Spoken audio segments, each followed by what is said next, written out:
Hello అండి, అందరికీ నమస్కారం. మా కిచెన్కి స్వాగతం. ఈరోజు కూడా మరో మంచి వీడియోతో మేము ముందుకు వచ్చానండి.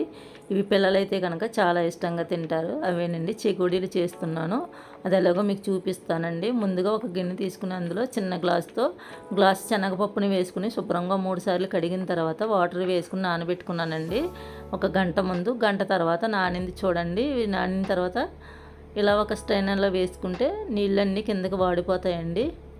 లేదంటే ఒక క్లాత్లో వేసుకున్నా కూడా పప్పు అనేది మనకు పొడి పొడిగా ఉండాలండి. ఇప్పుడు ఒక గిన్నె తీసుకుని గిన్నెలో ఇలా చిన్న కప్పుతో ఒక కప్పు వరిపిండిని వేసుకున్నానండి. వరిపిండి అనేది మెత్తగా ఉండాలండి. తర్వాత అరకప్పు మైదా పిండిని వేసుకున్నాను.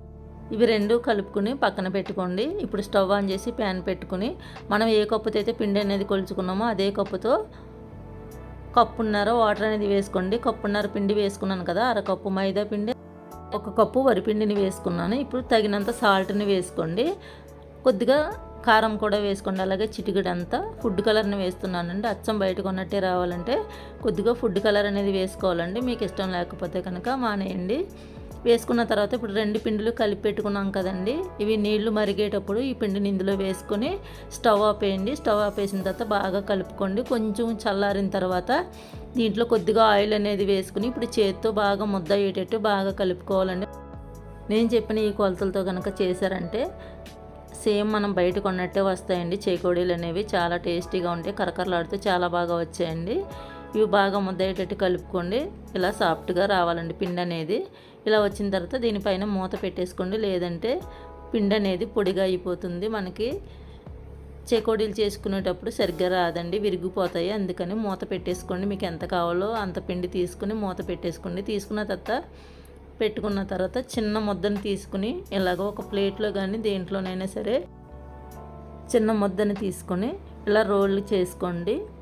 ఇలా చేసుకున్న తర్వాత కొద్దిగా ముందుగానే మనం శనగపప్పు స్ట్రైనర్లో వేసుకుని ఉంచుకున్నాం కదండి. ఆ శనగపప్పుని ఇందులో కొద్దిగా వేసుకొని ఇలా మళ్ళీ గట్టిగా నొక్కి పెట్టి రోల్ చేశారంటే పప్పు అనేది ఈ పిండికి పడుతుందండి. తర్వాత మనం చేకోడీలా చుట్టేసుకోవచ్చు.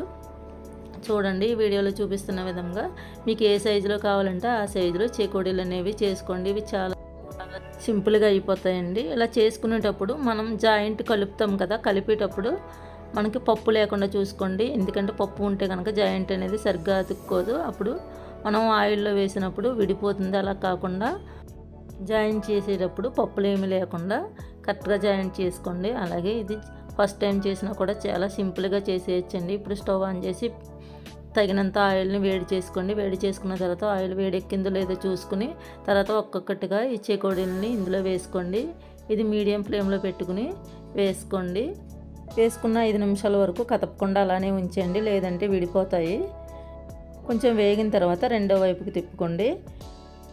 ఇవి బాగా వేగాలండి, లేదంటే కనుక మనకి మధ్యలో మెత్తగా ఉండిపోతుంది. అందుకని ఒకసారి తీసుకున్న తర్వాత వేగింది లేదో ఒకటి విరిచి చూసారంటే మీకు తెలుస్తుందండి. కొత్త వాళ్ళు అయితే కనుక చెగోడీలు ఆయిల్లో వేయగానే మనకు బబుల్స్లా వచ్చినాయి కదా, అవి 5 నిమిషాల తర్వాత కొంచెం తగ్గాయంటే మనకి వేగినట్టు అర్థమవుతుందండి. అప్పుడు ఇవి ఒక స్ట్రైనర్లోకి తీసుకోవాలి. ఈ సేమ్ బయట మనం ఎలాగైతే కొంటామో అలాగే వచ్చాయి. సింపుల్గా అయిపోతుంది కానీ టేస్ట్ చాలా బాగుంటాయండి. చూసారు కదా చెకోడీలు అనేవి ఎంత క్రిస్పీగా వచ్చాయో. ఇవి వేయించుకునేటప్పుడు మీరు ఒక చిన్న టిప్ని అయితే పాటించాలండి. ఇవి వేయించుకునేటప్పుడు హై ఫ్లేమ్లో మాత్రం అస్సలు పెట్టకూడదండి. ఎందుకంటే మనకి పైన వేగిపోతాయి కానీ లోపల మెత్తగా ఉండిపోతాయండి. అలా కాకుండా మీడియం ఫ్లేమ్లో పెట్టుకుని వేయించుకుంటే చెకోడీలు అనేవి చాలా బాగా వస్తాయండి. చూసారు కదా, అచ్చం బయట కొన్నట్టే వచ్చాయి. టేస్ట్ కూడా చాలా చాలా బాగుందండి. వీడియో నచ్చితే లైక్ చేయండి, షేర్ చేయండి. మరెన్నో మంచి మంచి వీడియోస్ కోసం మన ఛానల్ని సబ్స్క్రైబ్ చేసుకోండి.